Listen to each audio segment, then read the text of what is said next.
Good evening, good morning, good afternoon, global population. Sam Fisher here. Make no mistake, this likely series of videos have been a long time coming.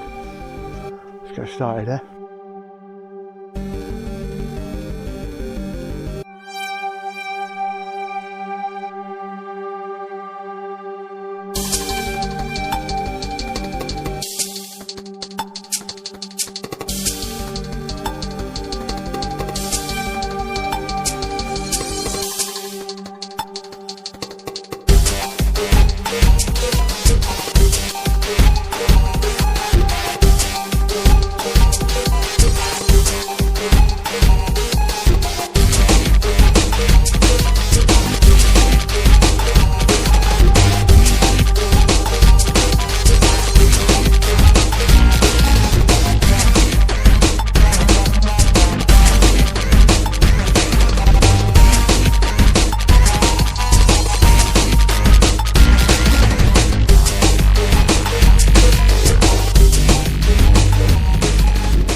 What the fuck are you on about? Is probably what you're saying. It's been a long time coming. Well, been having a few conversations on YouTube comment sections like I normally do, particularly on UK columns. And on a channel called Politico, who's a very nice gent, and his comments after he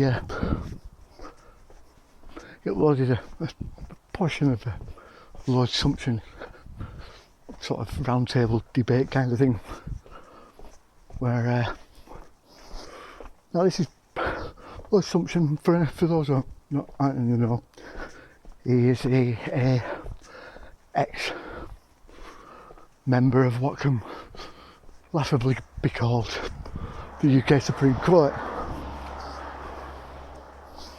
or the globalist lapdogs, or EU lapdog, judicial lapdogs. I think he was the only Brexiteer that was amongst them. Anyway,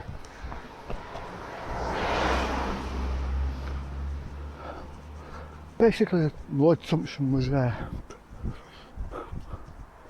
commenting on Boris's behaviour and the illegality of the whole Corona Act and the steps taken and the measures employed that were by and large illegal, which is true. Now, what he didn't do, and it's also another thing that UK column do on a regular basis, is neglect to mention who is actually in charge. Now, I've said this countless times, so most of you know my stance on that. Who's in charge, which is, like I've always said, sage and everything else. But I've done a video recently that was tying this whole pandemic to Brexit, or rather a certain aspect of Brexit that the EU are desperately trying to keep a hold of, and it's still on the negotiating table. What do I mean by that? This next video clip will explain a little bit of it. Advisor to Ollie Robbins of blessed memory, Mrs May's former EU chief at number 10. Brockbank gained notoriety from the publication of the Kit Kat tapes, which you may have heard of. On the 15th of March 2018, the Sun newspaper published explosive extracts from a secret tape recording that had been made of British officials addressing a group of EU officials. First, we hear a British official called Victoria Billing from Dexu chuckle as she describes how British officials go through the motions of making a chocolate coating that superficially conforms to the Brexit mandate, while actually baking a layered biscuit of the sort of integrative agreements that Jonathan has been rehearsing, and which were actually listed in the DEXU Closer Union paper of September 2017. On our side, on the Foreign Policy Defence, we're actually looking for something which I normally call a patchwork, but somebody yesterday called a Kit Kat, which I rather liked, where you have the kind of cover of you have the kind of political framework cover, but underneath you have a series of different agreements. And then on the full Kit Kat tapes, that's why they're called the Kit Kat tapes, because she's talking about a Kit Kat bar. On the full tapes, which The Sun allowed me to have, and which I published on our Briefings for Brexit website as an annex to an essay which I wrote called Leaving Hotel California, that you can find there, we hear Alistair Brockbank from the May cell, because he's one of this close coterie of the former Prime Minister, making extraordinary statements. He says, I quote from the tapes, "Where we think things should be, and similarly to what the EU has put out in their guidelines, is that there should be no gap on CFSP or CSDP on exit day. He regrets our absence from PESCO, the main organ of Defence Union, as you have been told, and he says, quote, we would see what we can contribute towards PESCO still as the EU moves it forward. Of the list of acronymic EU defence institutions, the EDF and the EDRP and the EDIDP and so on, he states that, quote, on the capabilities side, we are interested in it all. He wants to remain in CARD, the Coordinated Annual Review, whose mechanism Jonathan described. He even talks about the UK retaining a seat on the UK's negotiating bodies, while aware that only a proximity role might be possible, and he suggests that the ERSAT's European Foreign Ministry, the EEAS, might have people placed inside British government ministries after Brexit. Like Ms. Billing, Mr. Brockbank cynically boasts that it is civil servants who are, I quote, negotiating the detail of that at the same time as we are discussing the political high-level fluffy bits, his words, that will go into any declaration that's made public. In other words, that's wool to be pulled over the people's eyes.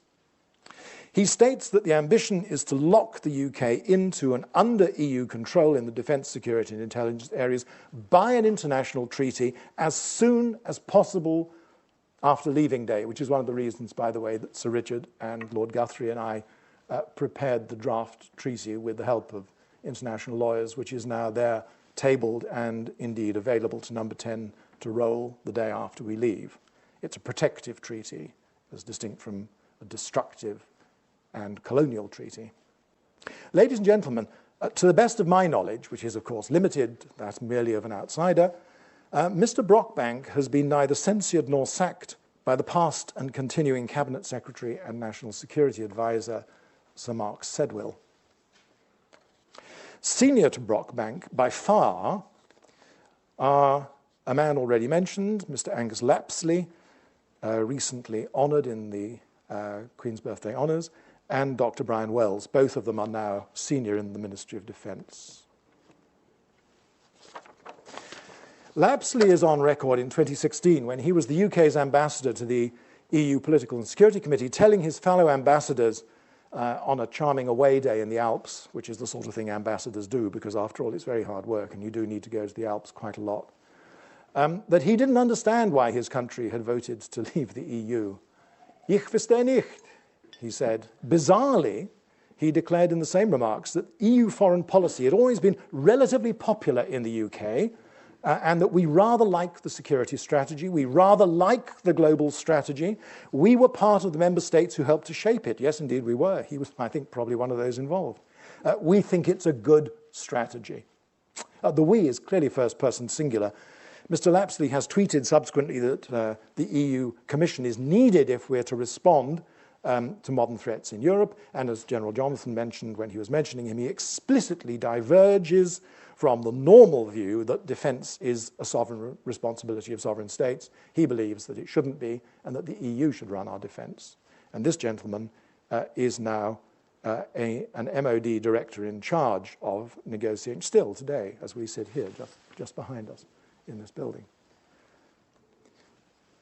His fellow co-worker is Dr. Brian Wells, who is in charge of science and technology in the building behind us. And Dr. Wells has had a long career. He and I coincided once when I too was working in the Defence Research Agency, and he also. Subsequently, he's worked for the EU, he worked for Mogherini and the European Defence Agency, and has repeatedly been, he's on the record, encouraging UK defence companies to engage in the drive towards EU defence union. So, to put it in its mildest, both of these men show strong signs of EU institutional capture. And they're British civil servants, serving British civil servants at a high level. People such as these three, evincing such views, ought, in my modest view, as a matter of priority, at the very least, to be transferred to posts unrelated to the EU, and replaced by civil servants of a more traditional stripe, less willing to declare themselves politically and truculently at odds with the people's instructions, and less likely to acquiesce in the anti-Anglosphere wrecking conduct that is embodied in May's toxic treaty text. It is therefore encouraging to see how far and how vigorously already the brooms have been sweeping in the few short weeks of the incoming government. My wish in pointing to these three key individuals is merely to observe that the task is not yet complete in those areas which are, in fact, as all three of us have said, the most central to the primary duty of a sovereign government. Thank you very much.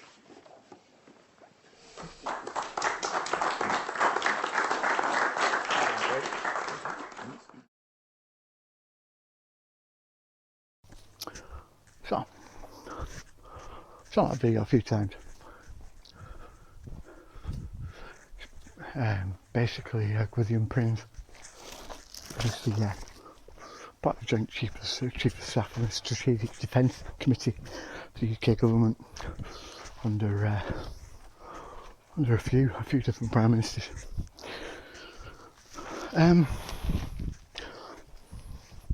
What he said there is quite alarming. Basically, under the May government, as part of the withdrawal agreement, she kept it in that the UK would integrate its entire military and its entire intelligence infrastructure into an EU army, EU force. And like he rightly said, that entire EU force completely undermines Five Eyes, and completely undermines NATO, and is essentially a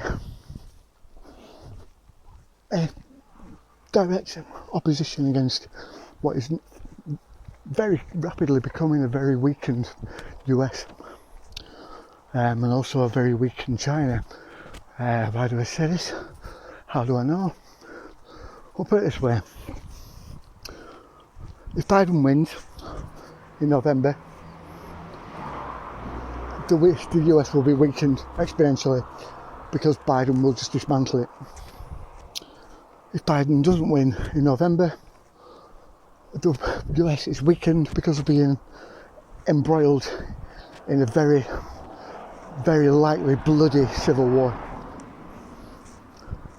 None of the far left are going to accept the result. It's that simple, and Biden won't concede. In fact, he won't have to. He'll probably die before having Kamala Harris will take over. But anyway, that's besides the point. How is China going to be weakened? Well, that's simple. They already are being. They're fighting a war against. It's going to become a very, very, very hot war shortly. Very soon, mark my words, against India. They've already had their nose bloodied several times. And they're already making targets against Japan as well. Now, people say, yeah, but Japan, they haven't really got an army. Yeah, well, that's true, kind of. They have a self-defence force that is basically just an army in name only. Well, without the name, should I say, not in name only, just as basically call a spade, is what I mean. So, it'd be able to by and large destroy both, just easily fend off both of them. Which leaves Russia. This is the joker of the pack, but I also think Putin just doesn't want a war. He's not. The media make him out as a warmongering tyrant, and I'll be serious now. That is not the case. You hear a lot of media about him being, disappearing opposition and stuff like that. There's been a pretty steady opposition in Russia for decades. Now, yes, he has employed a theatrical sort of genius to basically keep the entire population in confusion, but by and large they're quite happy, and they're also making quite a lot of money despite all the sanctions. So Russia, I think, will likely become an ally, but not a conflict ally. I think it'll be more an economic ally of the EU, and that is purely and simply because they need Russia's gas. It's that simple. So this is the situation we're going to find ourselves in the next few months. The COVID pandemic was set off to hide the facts and to force a transition, a longer transition period for the UK. If we don't leave by the end of January next year, so again it's a rerun of this year, but if we don't leave by the end of January next year, we're never going to get out. Or if we leave and we just make a trade agreement and we stick with the same defence and everything else agreement, we're screwed. We're not a defence force, we're not a military, we're not a nation anymore. We're not in control of the military, the EU will be in control of it, and we're basically just a vassal state. Not what we want, because they'll just economically destroy us.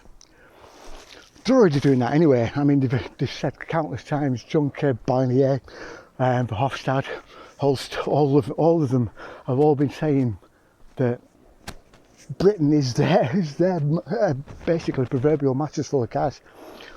We always have been. We're an extremely rich nation, extremely powerful nation. MI5 and MI6 are probably one of the best, next to Mossad, are probably the best military intelligence there is in the world. Fuck CIA. Our counter-terrorist special forces, the SAS, train everybody everywhere. We have the best army in the world, we do. It's the most highly trained, the most highly disciplined and extremely loyal army that we have. You just need to talk to the veterans. I'm not saying that to disrespect any of the American lot.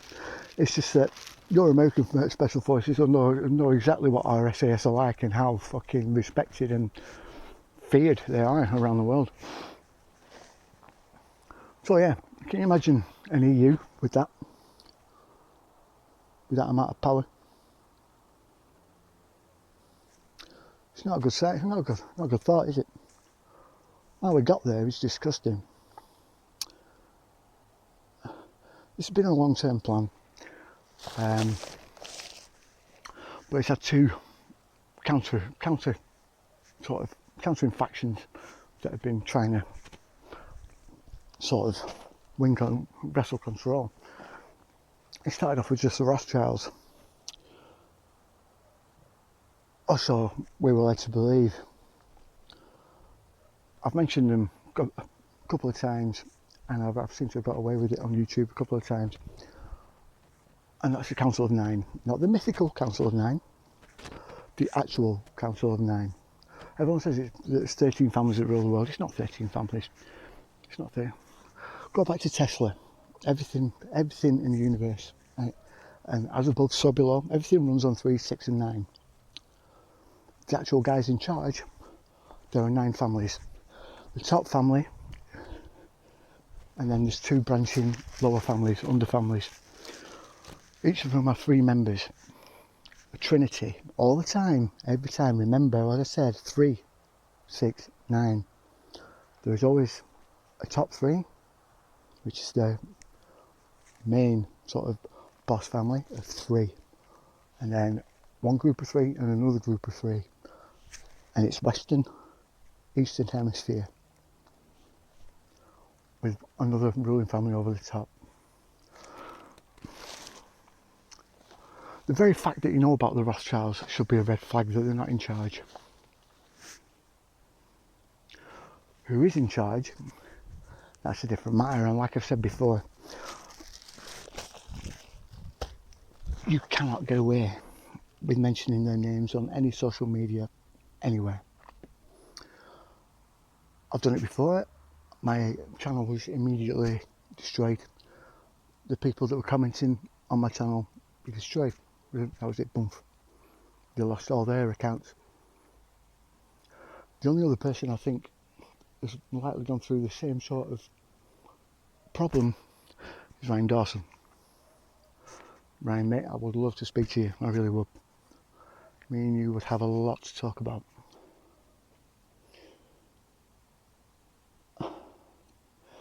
I seem to come across a lot of synchronicities.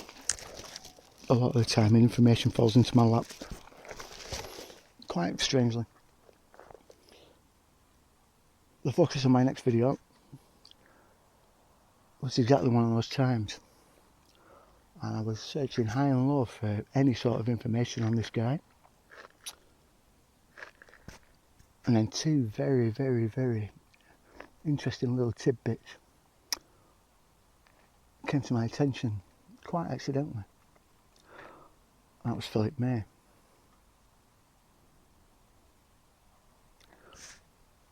How many of you know that Philip and Theresa May know Gina Miller? You know, I don't know how many of you know who Gina Miller is. She was the woman who took Boris Johnson and everyone to court and tried to stop Brexit.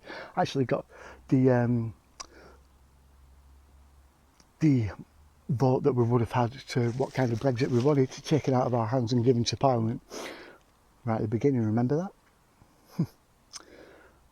They've known her since at least 2010. Very good friends with her. In fact, Philip May seems to be her top client for every single financial consulting firm that she's ever run and failed and then run and then failed and then run. Something else going on there, laundering money, I believe. And then you get Philip May's ties to Deutsche Bank. And that's where the real rabbit hole goes. And it'll be the focus of the next video. I tried doing this last time. I got as far as part 2 from the Deutsche Bank series. I'm going to make damn sure I get this information out this time. Anyway, like, subscribe, share. You know the drill, guys, eh? But share like fuck. Get me loads of subs. Like I said, I'm not doing this for the money. I'm doing this to get the information out there. My channel will never be monetized. I will never take sponsorship. You'll never see ads. If there are ads, it will be because I've used some footage from someone's channel, like Richard from Boston. Great guy, just won't give me the permission to use his stuff. So I end up getting copyright strikes. Wanker. Come on, Richie. Do the do. Get that fucking strike off me, yeah? Anyway. Like I said, like, subscribe, blah blah blah.